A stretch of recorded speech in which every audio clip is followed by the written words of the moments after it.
Masechet Yevamot, Daf Peh He.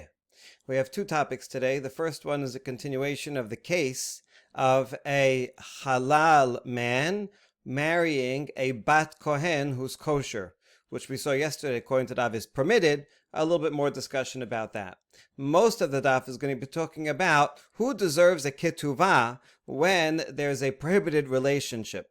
Our Mishnah mentioned that if you have shiniyot, if someone is married, for example, to a grandmother, which is a secondary prohibited relation, so then there is one. Then in that case, there is no ketubah payment. They have to divorce, and there's no ketubah, and that's only midrabanan or divrei sofrim. Whereas with you have an almana l'kohen gadol or something like that, which is deoraita, and therefore a more stringent problem. Nevertheless, they have to divorce, and she does get her ketubah. So we're going to deal with that paradox.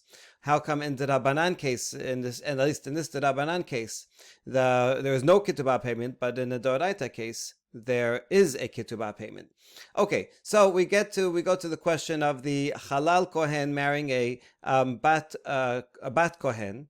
Rav Papa v'Ravuna bered Rav Yoshua ikleu lehinsebu latred Rav Idi bar Avi. So Rav Papa and Ravuna, the son of Yeshua, they went to this place of Hinsebu, which was the town of Rav Idi. Every city had a town that was their local main rabbi. But when other rabbis came to visit, so then there was more Torah knowledge, so people would ask them more questions. So Ba'u Minayhu, so the people in the town asked the visitors the following question: if you have a woman who's a bat kohen and she's kosher, can she marry a man who's a kohen who's a halal? Is that permitted or not? Amar lehu Rav Papa tinituha. Rav Papa says, "Oh, I have it in the Mishnah. I can answer you from that." The Mishnah in Kiddushin talks about Asara Yuchasin Alumi Bavel. At the beginning of the second Bet HaMikdash, when the returnees came from Bavel back to Eretz Yisrael, there were 10 classes. Kohanim, Levim, V'Yisraelim, that's 3. Halalim, Gerim, V'Charurim. So Halal is a Kohen who's pasul, getting convert. Charurim is someone who's freed, Eved Kanani who's freed. Then we have Mamzerim, result of incestual intercourse. Netinim, who the Gibeonites, Shituki v'Asufi. Shituki, we don't know who the father is, or Asufi, we don't know who any of the parents are. It's a foundling, and so we're not sure who they are. Okay, that's the 10 groups. Now, who can marry one another? These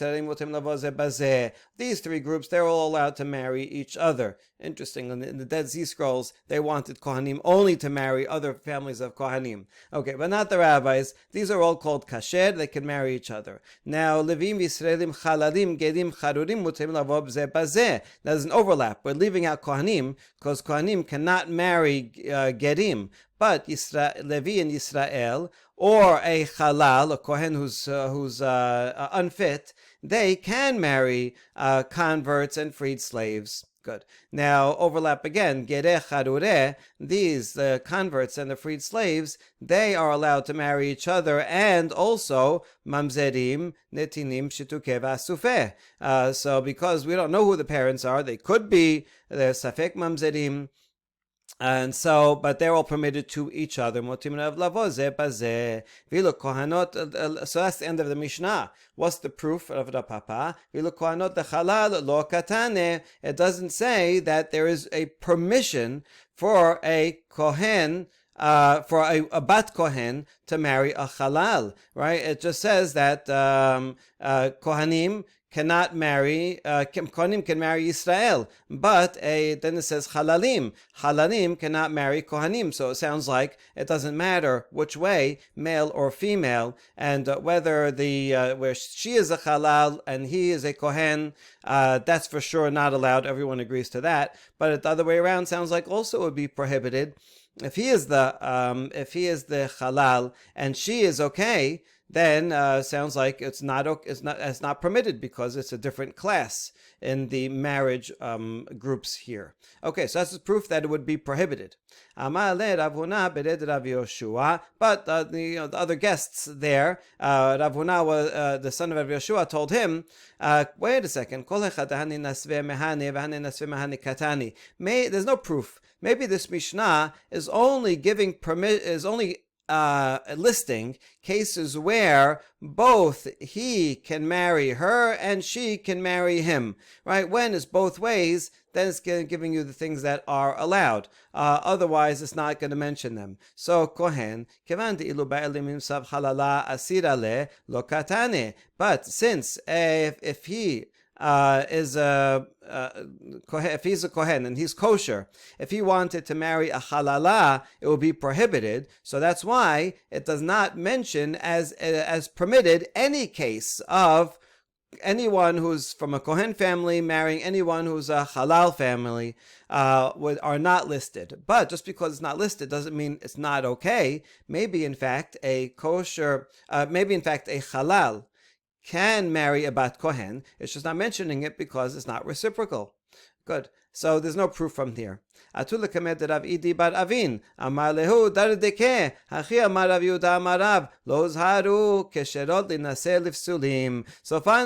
they came to Rav Idi bar Avin. He was the host, right, of this place. And meanwhile, they're discussing, but he comes along and he says, children, right? It's a derogatory way of speaking about them, right? What do you mean? Why are you discussing this? We have a tradition from Rav who says that there is no warning against a bat kohen who's keshera to marry a halal. It's totally fine. So it's like, what? You don't know this tradition of Rav? You're trying to figure it out from a Mishnah. So in fact, even though the townspeople are asking these guests, it was their local rabbi who knew the answer the whole time. All right, that ends that discussion, and now we get to the next part of the Mishnah that says Shniyot medivre sofrim is talking about secondary arayot, and the Mishnah said talked about the case, which we'll review, and said that they have to divorce. And she does not get a ketubah. So here's the question. Ba'omine bene biri merav sheshat. Shenia laba'al velo shenia le'avam. Yesh la ketubah miyabam o lo. So let's review the case here, where we're talking about a case where a guy has two wives, and he has a son from each wife. So they are paternal brothers. Therefore, they are obligated to do yibum for each other. This guy here married his grandmother. That's prohibited, but it's only secondary. And he dies without children. Now, this guy can do yibum with her because it's not his grandmother. He's not directly related. So this is permitted. So he can do yibum. Now the question is regarding ketubah. So we know that in this case they were supposed to separate. They were supposed to divorce, and she would not get a ketubah in such a case, en la ketubah. But now that he died, and Shimon is going to perform yibum with her, now does she get a ketubah? Is she entitled to get a ketubah from the Yavam since it's a permitted relationship? That's an interesting question. Here's the two sides of it. On the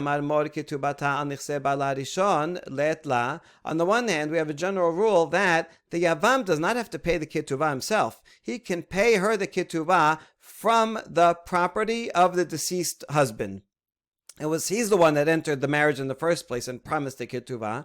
The Yavam is only coming to help out and take his place to have a child. He didn't choose to go and marry this woman, and so he's just doing a favor. So therefore, the ketubah should be paid by the estate of the deceased husband. Since the deceased husband never did not have a ketubah, she was not entitled to get a ketubah from him. So she still has no ketubah from the Yavam either.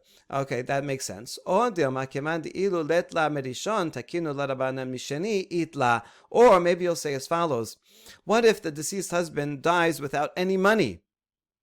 So then, does the Yevamah not get any ketubah? No, the rabbi said it's not right for a woman to be in a marriage relationship without a ketubah because she is vulnerable.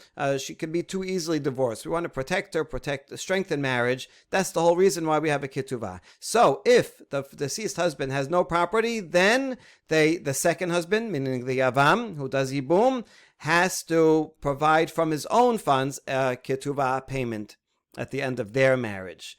So in this case, that will be the same. Although in the first marriage, she does not get a ketubah. It's not because he has no money, but because she's not deserving of it because it was a prohibited relationship. Nevertheless, now that she's in a permitted relationship with the second, so now he has to provide a ketubah. Is that equivalent, him having no money, is that equivalent to this case where, for whatever reason, there was no ketubah from the first, the second has to provide a ketubah no matter what? That's the two sides. Okay, let's see the answer. We have a braita that answers it. Ketubata al nichse ba'ala harishon, v'himayta sheniya laba'al afilu miyabam en la. The braita says that the ketubah is paid by the property of the deceased husband's inheritance. So his property. That's a regular case. But if the original husband was prohibited to her in a secondary incestual relationship, then she does not get a ketubah, not from the first husband's estate and not from the second husband either, not from the Avam. So that's the answer. No, she does not. She forfeits her ketubah. She wasn't deserving it in the first place, so the Avam doesn't have to pay for it. Okay, we just have to clarify this, but that is the answer. But we have to clarify this baraita. What does it mean that she gets from the first? And if it's a case where they're prohibited, then to each other, then not from the Yavam. So that sounds like that only in that case the Yavam doesn't pay. But there is some other case where the Yavam does pay. What is that case? Why say v'im hayta? So we answer, there's some words missing. We have to add them for clarification. Ketubata nichse ba'ala harishon. That's the same. Yeah. So in the regular case where the husband dies, the husband's estate has to pay the ketubah, meaning the Yavam, who does yibum, upon the end of that second marriage, he can use the deceased husband's property to pay the ketubah. V'ilet la merishon takinu la misheni. These are the words that we're adding for clarification. And if the deceased husband had no money, then the rabbis made a takana that the second has to pay because everyone needs a ketubah to strengthen the marriage, so that he won't be easy to divorce her. That's true. But that's the principle that we have an exception. But if the original husband was a sheniyah, if she was a sheniyah laba'al, if she was prohibited to the original husband, and therefore she did not deserve a ketubah in the first place from the original husband, then then the Yavam does not have to step in and provide a ketubah because he's only replacement for the deceased husband and she was never deserving of it in the first place. Okay, adding those words clarifies the flow of the baraita, and it's the same answer. Nope, she was penalized from being with the first husband. We want to encourage them to divorce, so she gets no ketubah. So with the Yavam also does not have to go and pay on his own as a replacement for the first marriage. Okay, good. Now, next question. Ba'mineh Rabbi Elazar Rabbi Yochanan. Almana lekohen gadol. Gerusha v'chalutza lekohen hejot. Yesh lahen mezonot. Or en lahen mezonot. If you have a prohibited relation, this is a deoraita prohibition, a lav. Almana marrying kohen gadol. A gerusha married a chalutza, even though they're not permitted. If they do a marriage ceremony, it is a valid ceremony. So a divorcee to a regular kohen. While they're married, they have to get divorced. But while they're married, can she claim food that he has to pay her for food? Mezonot, that's part of the ketubah obligation. While anyone is married, the husband has to provide all the food for his wife. So how about in this case? So hechidami, what exactly is the case? Ba'amod ve'oseh ka'eh mezonot itla.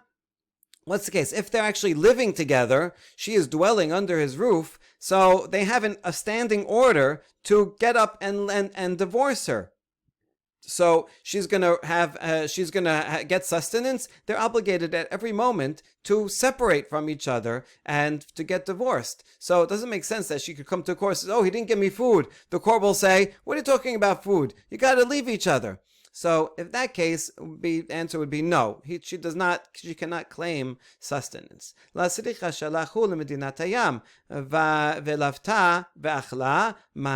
must be a case where he went on a long trip.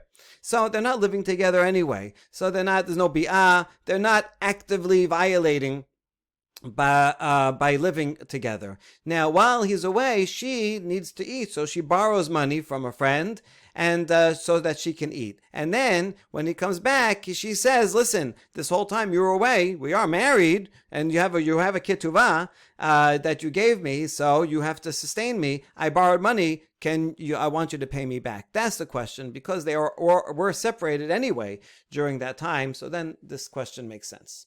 So let's see. Mezoneh tena'e ketubah ninhu medit la ketubah it la mezoneh. On the one hand, you could say that sustenance is part of the conditions mentioned in the ketubah, and in this case, when they get divorced, she does collect the monetary value of the ketubah. So since when they get divorced, she gets the ketubah is in force, and while they're married, also he has to pay.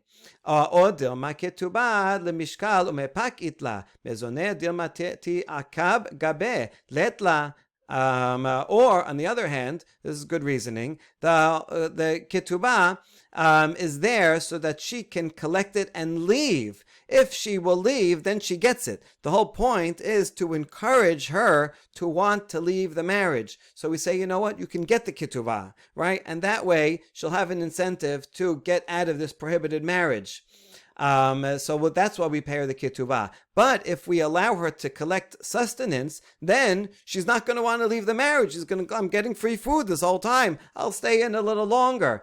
So that would be counterproductive to our goal. Our goal is to make them separate from this prohibited relation. So therefore, it makes sense to allow her to collect the ketubah at the end after divorce, but not eat before. So what's the answer? Amar le letla. You're right. She does not get sustenance. The second reasoning is more convincing than the first. Okay, no sustenance, even though she collects the ketubah at the end. Gemara asks, V'hatanya yeshla. Hold on, we have a braita that she does get sustenance. What about that? Oh, that Baraita was talking about after he died. Let's say this Kohen married a divorcee. They're living together, supposed to get divorced, right? The Bet Din is trying to get them to get divorced. In the meantime, he dies before any divorce happened. So there's the ketubah. So in that case, she does collect the ketubah because they are no longer prohibited. So she can be sustained from the obligation in the ketubah. Okay, that's all one version. Another version, just a little bit different order. Itamar amar le tanya yesh la. Some say that the first answer that he gave, Rabbi Elazar asked Rabbi Yochanan, what's the case? Does she get to eat? Does she get sustained? And first he brought the braita and says, yes, she gets sustained. And then we ask, how could you say that she gets sustained? They have to get divorced every minute. Why should she get sustained from food? Ela hatanya yeshla. Okay, yeah, but it says Baraita says yeshla. She does get sustenance. So we have a contradiction here between these two principles, and we answer kitanya hi lachar mita. Oh no, yeshla, that she gets sustenance. That's only after his death. Then she can get sustained from the estate because they are no longer living in a prohibited way because he's dead. So she deserves the ketubah, but that's after death. If he's alive and they're remaining in a prohibited relationship, then you say amod vehoseh, and she does not get sustenance. Okay. And now we get a next baraita, tenora banan.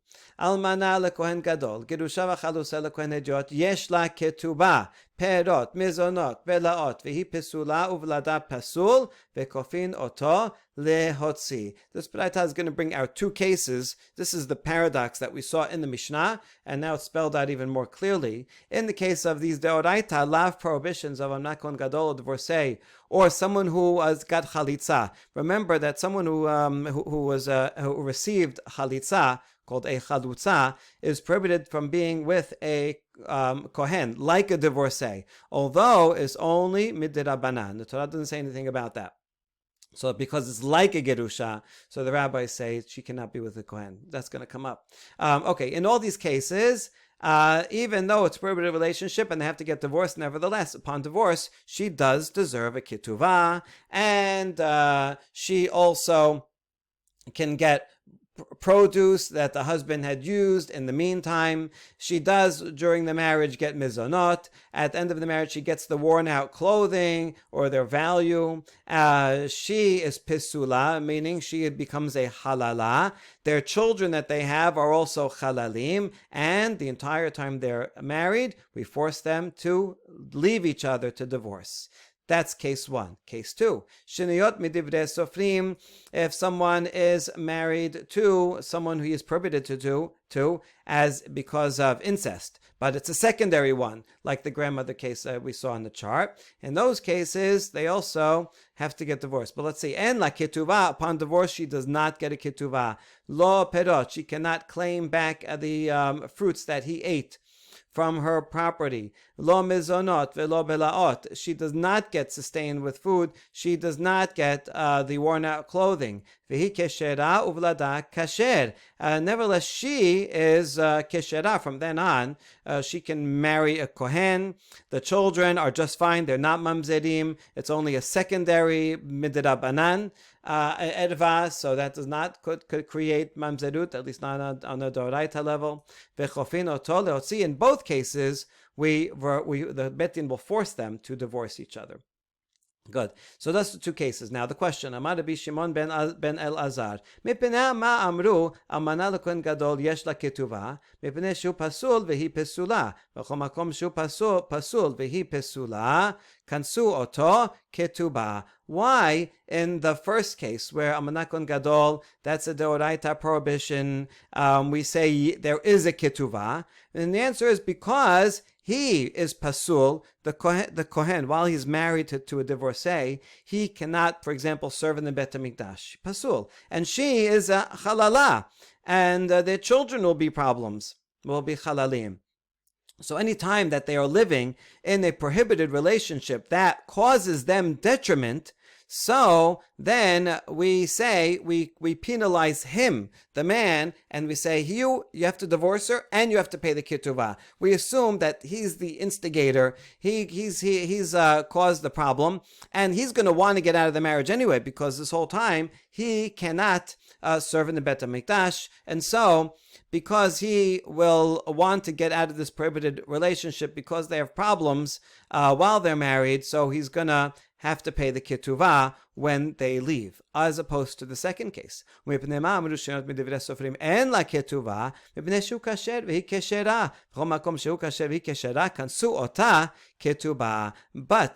the second case where the prohibition is only midivre sofrim, and so there's no ketubah there because he remains kasher, she remains keshera, meaning during marriage there's no penalty to them. They're not losing out on anything, so they're comfortable. They may stay married. So there we need some extra incentive to make sure that they will leave each other. And so anytime that there's no other prohibition that there's no other penalties that they are suffering from. So the rabbis say, you know what, we have to give a kanas on her to that she does not get a ketubah. See, if she's going to get a ketubah, she's going to say, I'm happy in this marriage. While we're married, it's financially good for a woman to be married.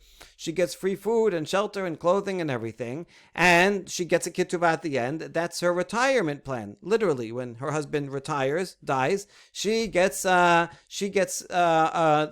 payment. So that's good. So if things are too good, she's going to want to stay in the marriage. and there's nothing bad happening to her, nothing bad happening to him. So therefore, the rabbis give a fine. They said, listen, at the end of this marriage, you're not going to get to Ketubah. She said, I'm not going to get a Ketubah. This is not a good deal for me. I want out. Also, a secondary benefit is that it'll be easier for the husband to divorce her because he doesn't have to give a payout. So just give the get, doesn't have to pay a ketubah. So we want to make it easier for him to give a get, and we want to encourage her to demand a get. And so we do that by saying no ketubah. Okay, that is all the explanation of Rabbi Shimon ben Elazar. However, Rabbi has a different formulation. Rabbi Omer, halalu divrei Torah en serichin chizuk. Halalu divrei soferim, divrei sofrim serichin chizuk. The first case of a Kohen married to a divorcee, that's prohibited from the Torah. And so, the words of the Torah are authoritative in and of themselves. They don't need our extra strengthening by adding another penalty or encouragement. People are, maybe they violate, in this case they did violate a Torah prohibition, but the Bet Din can come and say, you violated a Torah prohibition, it's going to be very strict, and therefore there's nothing that the rabbis need to do to strengthen the Torah. Torah is strong enough on its own. Whereas the second one, they are only prohibited midivrei sofrim. So people will say, oh, it's only prohibited midivrei sofrim, we're going to stay married, it's no big deal, it's a light thing. Therefore, the rabbis say we need to strengthen divrei sofrim. How are we going to strengthen it? By saying you have to get divorced and no ketuvah. And that way, that will encourage him to give a divorce and her to want a divorce. That's the reason. Okay, so we have the machloket here. We're going to see the ramifications of this machloket. First, more explanation of it. Now we have davar acher. Another opinion says zehu margila vezo hi margilato. We're going to ask in a second, who says this davar acher? Is this davar acher another version of Rabbi Shimon or another version of Rabbi? Anyway, the davar acher says that here, in this case, he is the one who is encouraging her when they are both disqualified. In other words, when he is a Kohen married to a divorcee, and now he can't serve in the Bet HaMikdash, and so he is the one who's and she becomes halala, their children become halalim. So in that case, he is the one that is going to be encouraging her, come on, stay in the marriage. It's not good for her to be in the marriage with her children being halalim, his also, but he's going to be the one encouraging, and therefore we say you have to pay the ketubah. The man, you have to pay the ketubah. Whereas in the second case, he margilato, since there is no penalty against her, her children will be just fine. She is just fine. So in general, it's a good deal for a woman to be in a marriage. All else being equal, if there's no other penalties, she gets free food. She gets taken care of. And so she's going to be the one saying, hey, let's stay in the marriage, even though it's prohibited, I want to stay. Since she is going to be the one encouraging, so therefore we take away her ketuvah, we penalize her, so that she will want to get a divorce. Okay, so that's yet a third formulation of the difference between the cases of Kohen and the divorcee, and between the shiniyot le'arayot. Okay, now this davar acher. Man katani la. This is the second formulation for whom? Ika de amar Rabbi Shimon ben Elazar katani. Some say it's an explanation of Rabbi Shimon ben Elazar's statements. It's further explaining what he said. Matam kamar. What's the reason? He's giving an explanation. Matam amru hu pasul v'hi pesula konsu oto ketuvah. Why, when he is pasul and she is pesula, meaning a case of Kohen married to a divorcee, do we say that we penalize him because he is the one that's encouraging her? Come on, stay in the marriage, even though it's bad for her. She's halala, her children are going to be halalim. So he's the one encouraging her, so we penalize him. And what's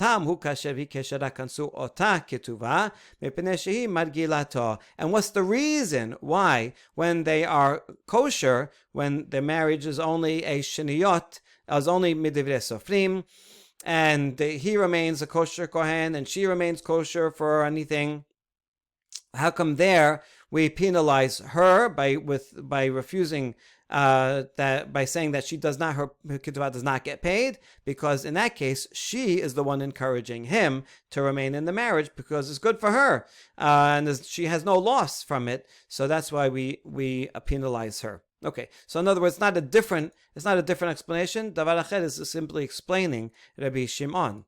Okay, that's all one version. Ika Damar, or another version. Rabbi Katanila. Maybe this Davar Acher is Rabbi. Rabbi said something. Either he said this or he said this, and there's two different formulations of Rabbi's opinion. And so why do we need the second formulation? Because he had a problem with the first formulation, which is it doesn't work for chalutza. In the first formulation here, he said there's a difference between divrei Torah that need chizuk, and so therefore divrei Torah don't need chizuk, and therefore you pay the ketubah anyway. And divrei sofrim needs chizuk, and therefore no ketubah. So we encourage them to get divorced. Yeah, but here's the problem: chalutza. If a kohen marries a chalutza, that's only midrabanan a problem. And the halacha is that she collects a ketubah. Why? Since it's rabbanan, we should say it needs chizuk, and there should be no ketubah. So you see, chalutza does not is an exception to his reasoning. So therefore, Hadar Amar, therefore he changed his explanation and said, here's a better explanation. Kevante pasila midrabanan zehu margila. Since in the case of a kohen married to a divorcee, she becomes disqualified midrabanan. She becomes prohibited from marrying a kohen, and also she cannot eat terumah. And if she's married to a chalutza, that would be from on a drabanan level. So anyway, since it's negative for her to be in this relationship, Zehu margila. In this case, he is going to be the one encouraging her. Come on, why don't you stay in the marriage anyway? All right, even though it's not good for you, please stay. So since he's the one encouraging, therefore he has to pay the ketubah. Vezo he margilato. Whereas in the case where they are prohibited from each other in the secondary relationship, since there's nothing negative, there's no penalty that's happening to him or her, so all told, it's better for her to be in a marriage because of the financial benefits of being married and receiving a ketubah. So therefore, since she in that case is going to be the one who's encouraging him, come on, let's stay in this prohibited marriage because it's good for her. Therefore, she is the one that gets penalized by getting no ketubah. Okay, so according to that, this is an explanation for Rabbi's opinion. All right, now that we clarified both of these explanations for this paradox, we ask Ma'ika ben Rabbi Shimon ben Elazar, what would be a practical case where one of the reasons would apply and the other wouldn't, and they would have a disagreement on the outcome? We're going to see a few different answers to this. Amar Rav Chisda, mamzeret unetina liYisrael ika benayhu. If you have a woman, she is a mamzeret or she is a netina, right? One of the givonim who converted under false pretenses and are not allowed to marry into the kahal. So she has a problem. She can't marry many people. She cannot marry a regular Yisrael. Let's say she does. And so now they are married. This is a lav, this is a prohibition. And this would be a difference between them. According to the B, where the reason that you do get a ketubah is because it's a deoraita prohibition. So this is also a deoraita prohibition. And therefore, yes, they have to get divorced, but upon divorce, she would get a ketubah. But the other opinion that says you will pay a divorce in the case of Kohen and divorcee, because you pay the ketubah in that case, because he is the one that's encouraging her to stay. In this case, it's the opposite. She is encouraging him to stay. After all, she is a mamzeret, so her marriage options are very limited. She's a lower class. For her, this is a step up to be able to be married to a Yisrael. So she's going to be encouraging him, come on, stay in the marriage, stay in the marriage. Therefore, she is the one that will be penalized, and you would not get a ketubah. According to the B, therefore, she would get a ketubah because it's the Oraita problem, and according to Rabbi Shimon, no ketubah. Okay, so there you go. That's a difference. Now we ask, will it be Eliezer?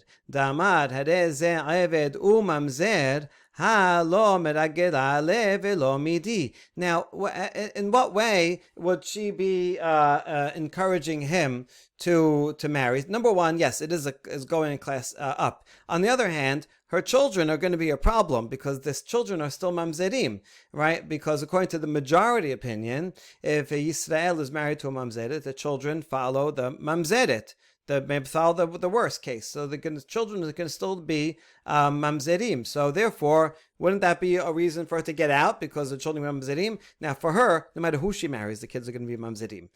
But there is a way out for her children, which is that if she has a mamzer son and marries him off to a shifcha, Kenaanit, then the status of those children follow the shivcha, and then they can be freed and lose the mamzer status. So there is a way for her to free her children. So therefore, it's good for her to want to stay in that marriage. So that is a good answer according to the majority. But there is the opinion of Rabbi Eliezer that says that the child of a mamzer and a shivcha Kenaanit is an Eved and Mamzer. He also is a Mamzer. And therefore, it's not good for her to stay in this marriage. There's no help.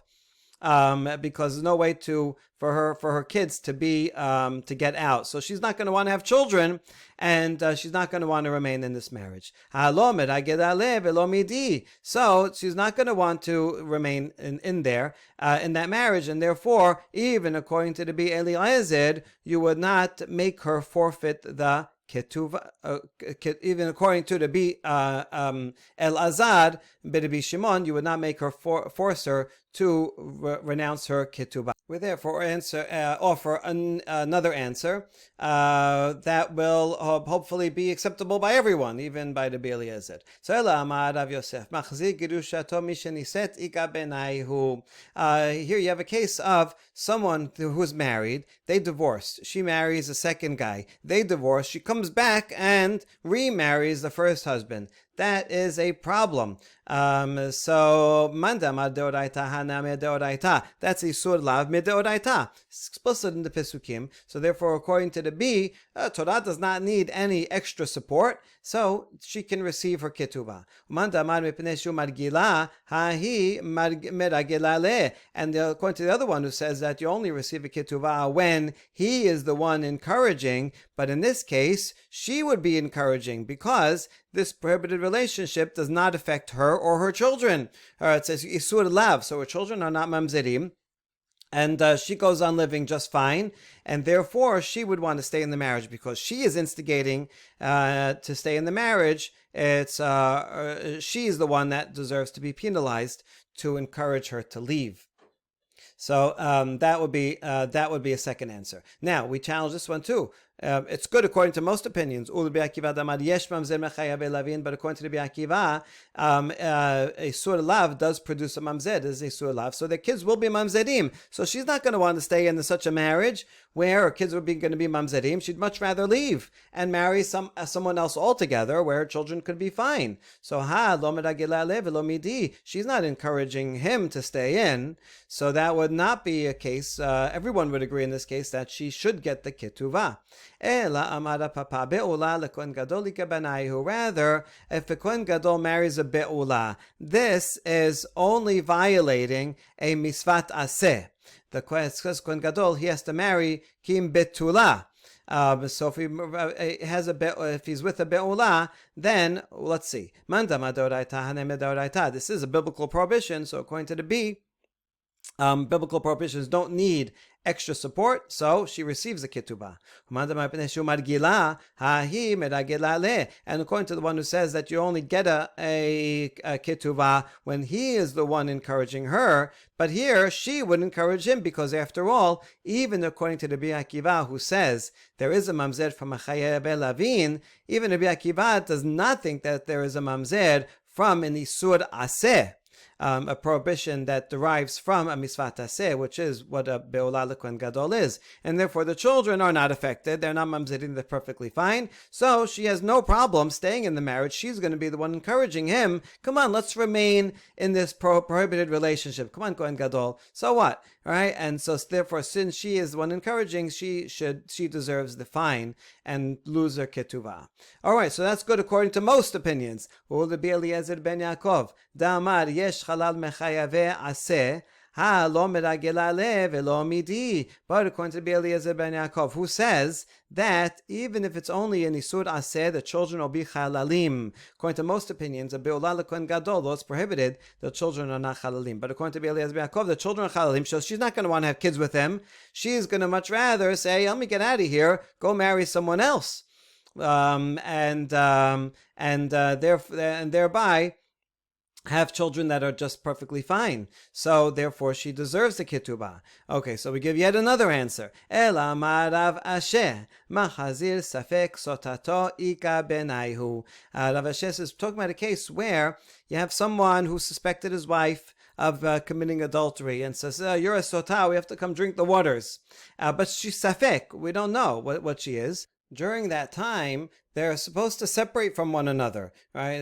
Mishnah says that the Bet Din sends people to Talmidei Chachamim to be with them, chaperone them as they come to the Bet HaMikdash, so that they will not sleep together until she drinks the waters and clarifies everything. So they're not supposed to be together. Now, what if he does? What if he says, I accused her, but then they go and sleep together anyway? That's machzir safek sotato. He accused her of being a safek. He's not sure, and then he goes and they live together anyway. That would be a difference between the two opinions. Let's see. Mandama deoraita haname deoraita. This is a deoraita prohibition. He's not allowed to be with her. So therefore, deoraita does not need any extra encouragement, and therefore the rabbis can leave her ketubah as it is. She gets paid. But according to the one who says that you get a ketuvah when he is the one encouraging her, but here she would be encouraging him.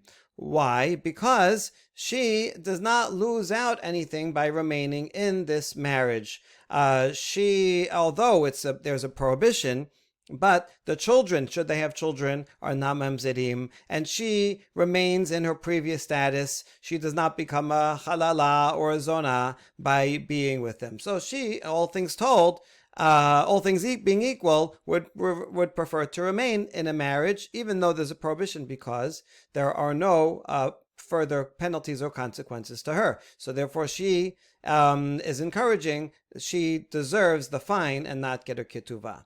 Okay, good. That would be true according to most opinions, but Ulbi Matya ben Harash, Damar afilu halach ba'ala lashkota, u'ba'aleh baderech asa'a zona. According to Rabbi Matya ben Harash, remember when we had a whole bunch of different opinions about the definition of zona, he gave a very expansive definition and said even if they are on their way, a safek sotah, to make her drink, and while they're on their way, he sleeps with her. This is the least stringent case of a forbidden relationship, because they are, after all, married to each other, and it could be that she'll be found to be totally fine and after drinking it. Nevertheless, according to Chadash, that causes her to be a zonah, and so therefore she's not going to want to remain in this relationship because that makes her a zonah. Okay, so so she's not going to be encouraging him to remain in this relationship. Rather, final answer is that we're talking about a case where she is the definite sotah. In other words, she definitely committed adultery. In that case, she's not allowed, if she did it on purpose, she's not allowed to go back to her husband. And this would be a case that makes a difference, because in this case, number one, according to the B, this is a sur midoraita. So therefore, she deserves a ketubah, because any sur midoraita, if she goes back to her husband after this for sure adultery. And according to Rabbi Shimon ben Elazar, she will want to remain in this marriage. What's the difference with number four? In this case, because she committed adultery on purpose, she's already a zonah. certainly according to the Bimatya ben Chadash. And therefore, since she has nothing more to lose by remaining in the marriage, she will encourage remaining in the marriage, and therefore she deserves she deserves the fine to lose her ketuvah, and that's the final answer. Okay, what you see the Bavli does here is something quite brilliant, is that we have a whole bunch of different answers by different Amoraim. Probably in their original context, they said them independently. Here's another possibility. But rather than just give a list of many different possibilities, the Bavli wants to link them all in a chain of questions and answers. So how does it do that? By challenging each one. Gives a challenge. Even though the challenge is not a major challenge, it's only because of one opinion, nevertheless, it's much easier to remember, and you learn a lot more by putting them into a question-answer sequence, as if each one is rejecting the one before, even though in fact probably all of these Amoraim are giving alternative possibilities to what would be a difference between the two reasonings between the Shimon ben Lazar and Rabbi. Baruch Adonai Olam, Amen ve'Amen.